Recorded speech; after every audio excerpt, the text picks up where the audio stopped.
straight to the fighter base, planning to arrive there in the mid-morning. But while I was changing airlines, my reservations got fouled up, and I was faced with waiting until evening to get to the base. I called the intelligence officer and told him about the mix-up. He told me to hang on right there and he would fly over and pick me up in a T-33 jet. As soon as we were in the air on the return trip, I called the intelligence officer on the interphone and asked him what was going on. What did he have? Why all the mystery? He tried to tell me, but the interphone wasn't working too well and I couldn't understand what he was saying.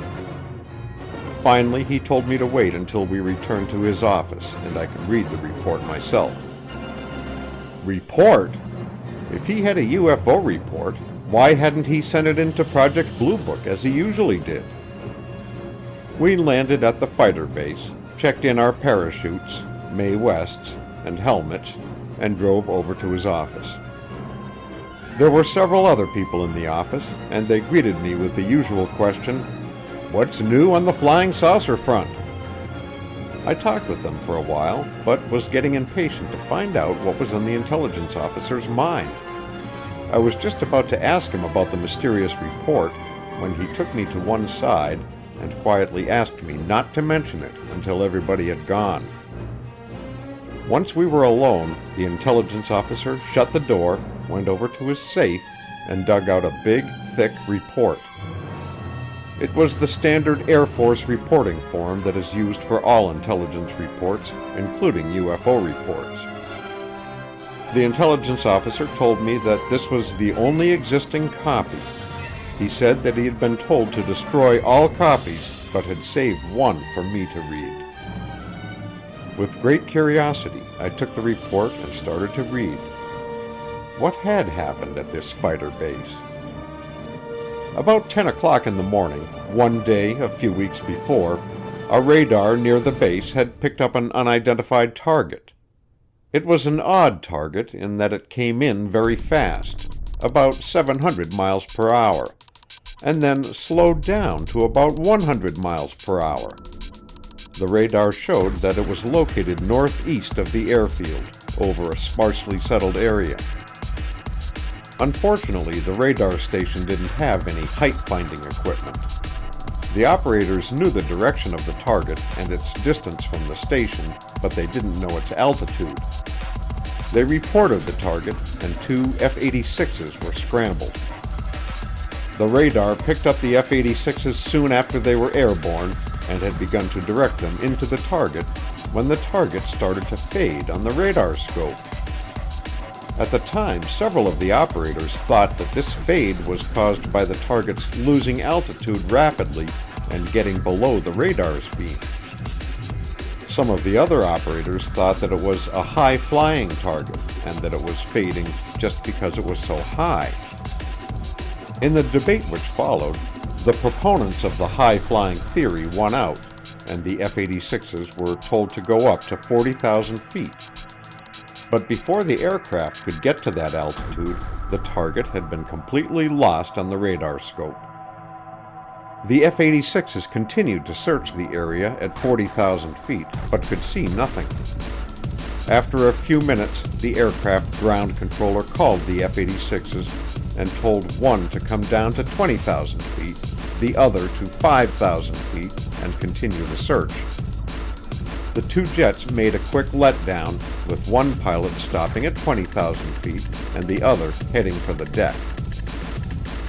The second pilot, who was going down to 5,000 feet, was just beginning to pull out when he noticed a flash below and ahead of him.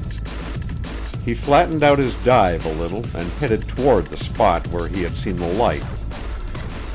As he closed on the spot, he suddenly noticed what he first thought was a weather balloon. A few seconds later, he realized that it couldn't be a balloon because it was staying ahead of him. Quite an achievement for a balloon, since he had built up a lot of speed in his dive, and now was flying almost straight and level at 3,000 feet and was traveling at the Mach. Again, the pilot pushed the nose of the F-86 down and started after the object. He closed fairly fast until he came to within an estimated 1,000 yards. Now, although it had looked like a balloon from above, a closer view showed that it was definitely round and flat, saucer-shaped. The pilot described it as being like a donut without a hole. As his rate of closure began to drop off, the pilot knew that the object was picking up speed, but he pulled in behind it and started to follow. Now he was right on the deck. About this time, the pilot began to get a little worried. What should he do? He tried to call his buddy, who was flying above him somewhere in the area at 20,000 feet. He called 2 or 3 times, but could get no answer. Next, he tried to call the ground controller, but he was too low for his radio to carry that far. Once more, he tried his buddy at 20,000 feet, but again, no luck. By now, he had been following the object for about 2 minutes, and during this time had closed the gap between them to approximately 500 yards. But this was only momentary. Suddenly, the object began to pull away, slowly at first, then faster. The pilot, realizing that he couldn't catch it, wondered what to do next. When the object traveled out about 1,000 yards, the pilot suddenly made up his mind.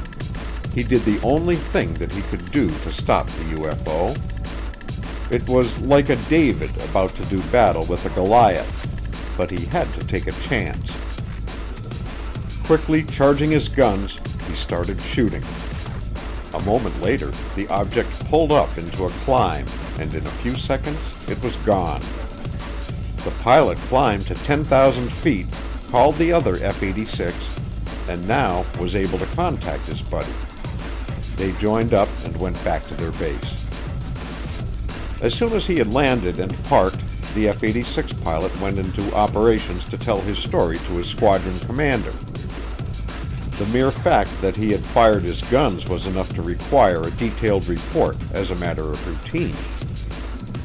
But the circumstances under which the guns actually were fired created a major disturbance at the fighter base that day.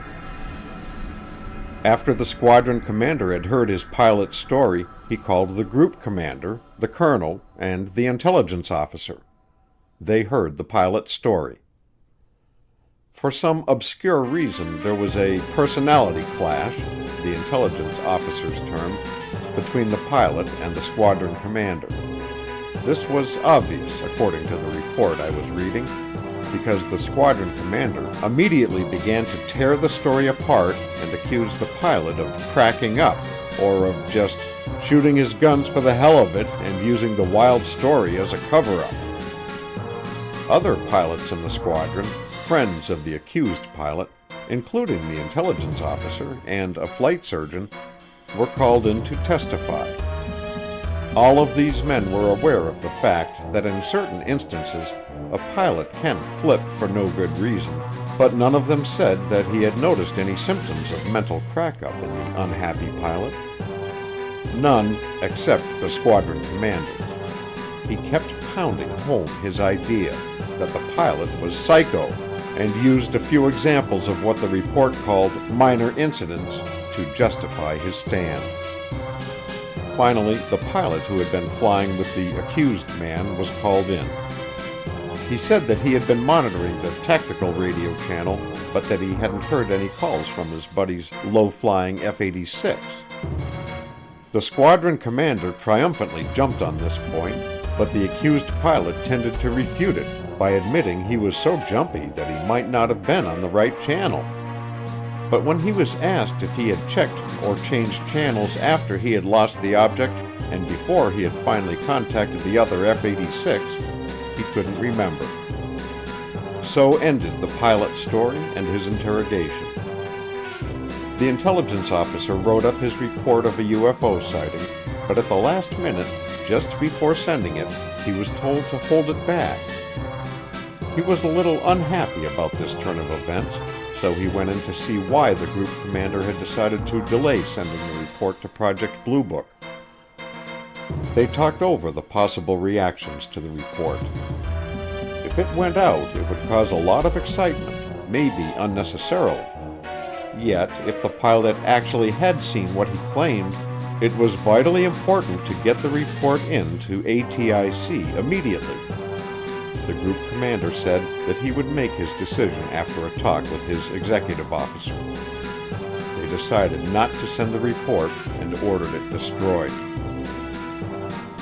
When I finished reading, the intelligence officer's first comment was, "What do you think?" Since the evaluation of the report seemed to hinge upon conflicts between personalities I didn't know, I could venture no opinion, except that the incident made up the most fascinating UFO report I'd ever seen. So I batted the intelligence officer's question back to him. "I know the people involved," he replied, "and I don't think the pilot was nuts. I can't give you the report because Colonel X told me to destroy it, but I did think you should know about it." Later, he burned the report. The problems involved in this report are typical. There are certain definite facts that can be gleaned from it. The pilot did see something, and he did shoot at something, but no matter how thoroughly you investigate the incident, that something can never be positively identified. It might have been a hallucination, or it might have been some vehicle from outer space. No one will ever know. It was a UFO. The UFO story started soon after June 24, 1947, when newspapers all over the United States carried the first flying saucer report. The story told how 9 very bright, disc-shaped objects were seen by Kenneth Arnold, a Boise, Idaho businessman, while he was flying his private plane near Mount Rainier.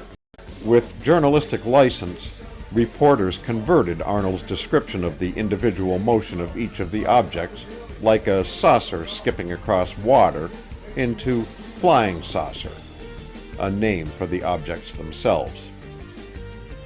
In the 8 years that have passed since Arnold's memorable sighting, the term has become so common that it is now in Webster's dictionary and is known today in most languages in the world. For a while after the Arnold sighting, the term flying saucer was used to describe all disc-shaped objects that were seen flashing through the sky at fantastic speeds. Before long, reports were made of objects other than discs, and these were also called flying saucers. Today, the words are popularly applied to anything seen in the sky that cannot be identified as a common everyday object. Thus, a flying saucer can be a formation of lights, a single light, a sphere, or any other shape, and it can be any color. Performance-wise, flying saucers can hover, go fast or slow, go high or low, turn 90-degree corners, or disappear almost instantaneously. Obviously, the term flying saucer is misleading when applied to objects of every conceivable shape and performance. For this reason, the military prefers the more general, if less colorful name, unidentified flying objects. UFO, pronounced UFO for short. Officially, the military uses the term flying saucer on only 2 occasions. First, in an explanatory sense, as when briefing people who are unacquainted with the term UFO. UFO, you know, flying saucers. And second, in a